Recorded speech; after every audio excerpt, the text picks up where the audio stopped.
दूधगंगा डावा कालवा ओव्हरफ्लो होऊन भुदरगड तालुक्यातील दारवाडसह ठिकठिकाणी कालव्याचं पाणी शेतात आणि रस्त्यावर पसरतंय। कालवा ओव्हरफ्लो होऊन पाचवडे पाटी शेजारील रस्त्याला पुराचं स्वरूप आलं होतं। प्रमाणापेक्षा कालव्यात जादा पाणी सोडल्यानं ही समस्या निर्माण झाली आहे। पाटबंधारे विभागाच्या नियोजन शून्य कारभाराचा फटका शेतकरी आणि प्रवाशांना बसतोय, तर दुसऱ्या बाजूला हजारो लिटर पाणी वाया जातंय।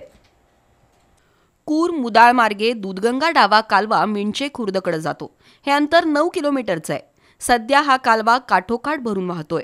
सखल भागात कालवा ओव्हरफ्लो होतोय। भुदरगड तालुक्यातील दारवाडसह अनेक गावात हजारो लिटर पाणी वाया जातंय, तर पाचवडे पाटी शेजारी रस्त्याला पुराचं स्वरूप आलं होतं।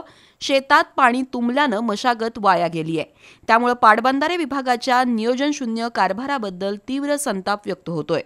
दुर्गम डोंगराळ भागातील नागरिकांना पाण्यासाठी वणवण करावी लागतीये, तर दुसरीकडे हजारो लिटर पाणी वाया जात आहे।